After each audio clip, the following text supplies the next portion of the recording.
자, 우리는 지금 지난 월요일부터요, 예루살렘의 멸망에 대해서 이야기하고 있는 이 에스겔 선지자의 상징적인 행위를 통하여 예루살렘의 멸망에 대해서 이야기하시는 하나님의 메시지를 계속해서 같이 보고 있습니다. 자, 오늘 본문에서는 그 상징 행위의 마지막인 네 번째 행위가 기록되어 있습니다. 그 네 번째 행위가 기록되어 있고, 하나님께서 그 행위들을 다 보여주시고 난 다음에 왜 예루살렘이 이처럼 큰 심판을 당하게 되는지 직접적으로 이제 이야기해주고 계십니다. 오늘도 우리가 이 본문을 같이 세세하게 좀 살펴보면서 에스겔 선지자를 통하여 하나님께서 말씀하시고자 하는 바가 무엇인지, 그리고 오늘날을 살아가는 우리가 그것을 어떻게 받아들여야 하는지 한번 같이 나누어 보도록 하겠습니다. 우리 오늘 본문 말씀 1절과 2절 다시 한번 같이 봉독해 볼까요? 1절과 2절 말씀 다시 한번 봉독하겠습니다. 너 인자야, 너는 날카로운 칼을 가져다가 삭도로 삼아 내 머리털과 수염을 깎아서 저울로 달아 나누어 두라. 그 성읍을 에워싸는 날이 차거든 너는 터럭 3분의 1은 그 성읍 안에서 불사르고 3분의 1은 성읍 사방에서 칼로 치고 또 3분의 1은 바람에 흩으라. 내가 그 뒤를 따라 칼을 빼리라. 아멘. 자, 하나님께서 지금 에스겔 선지자에게 그 머리털과 수염을 깎으라고 하셨어요. 그 머리털과 수염을 깎아서 그걸 저울에 달아가지고 3등분해서 나누어가지고요, 3분의 1은 성읍 안에서 불살라버리고 또 3분의 1은 성읍 사방에서 칼로 치고 나머지 3분의 1은 성읍 밖에서 바람에 날려가지고요, 사방으로 흩어버리게 하는 행동을 하게 하셨습니다. 물론 이 같은 행동은요, 우리가 앞서 살펴보았던 에스겔의 다른 행동들이 예루살렘에 임하게 될 하나님의 심판을 이야기했던 것과 마찬가지로 하나님의 심판이 어떻게 이루어질지에 대해서 이야기해 주는 거예요.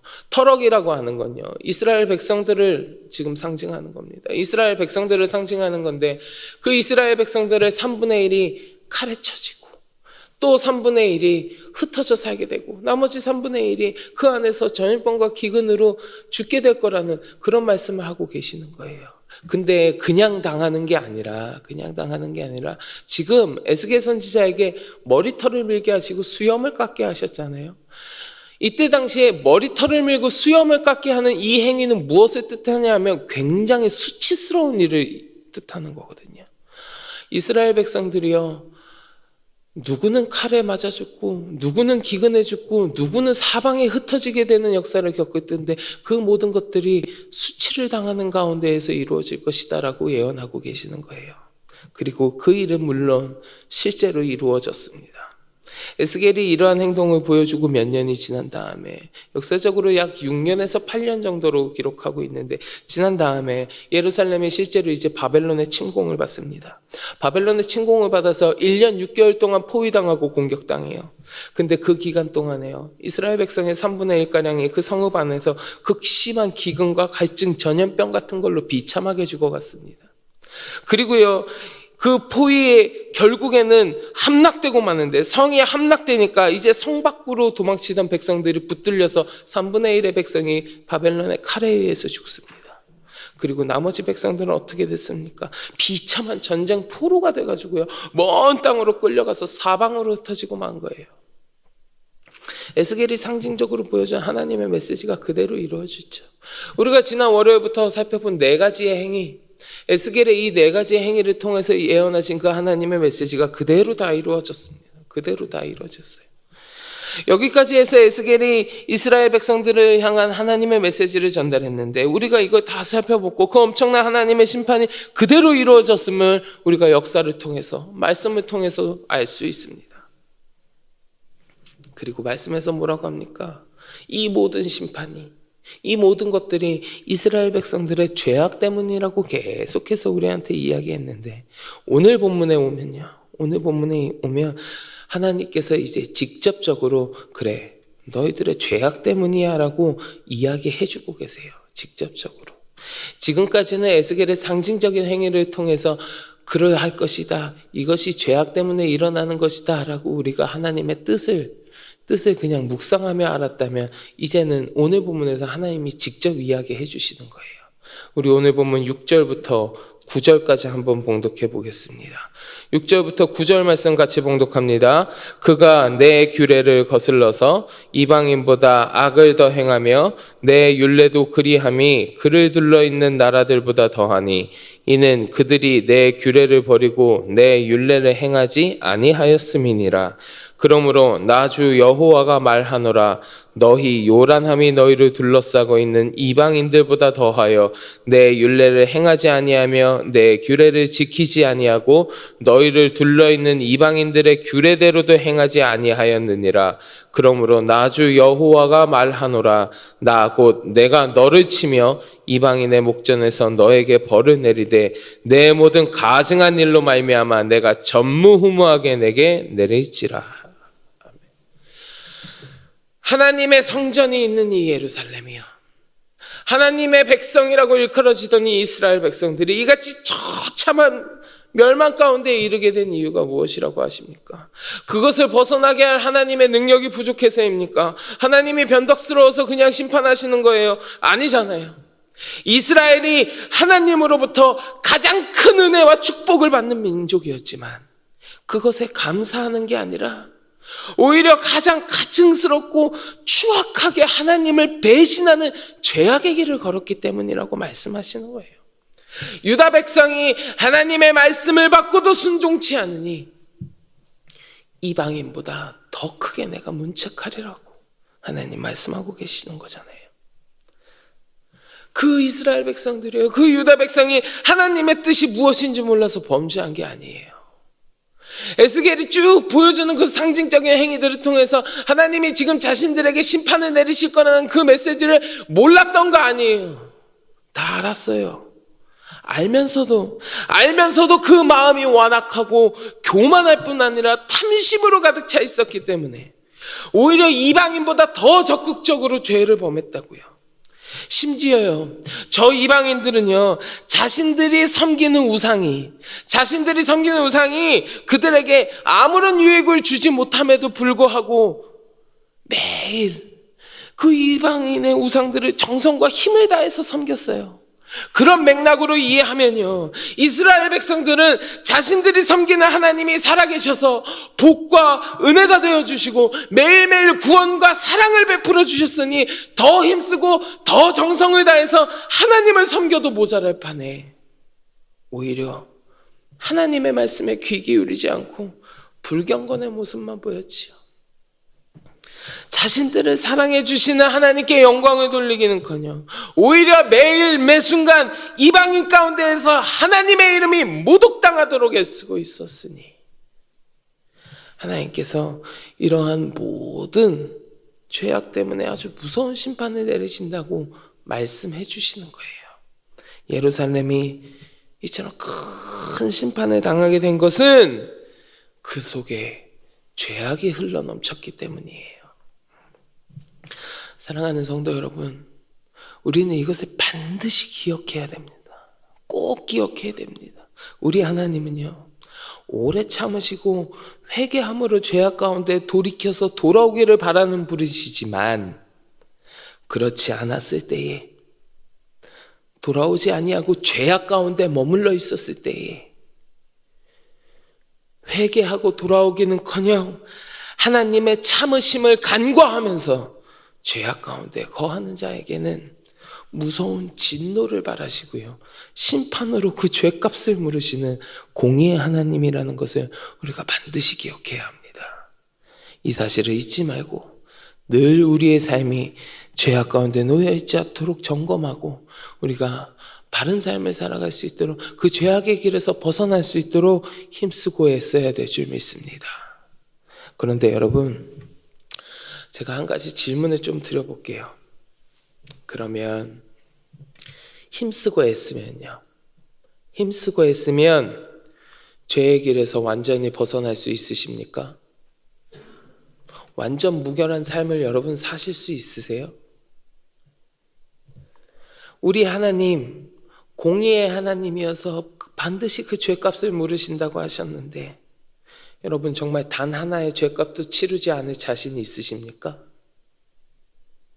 단언컨대 아무도 그렇게 할 수 있는 사람은 없을 겁니다.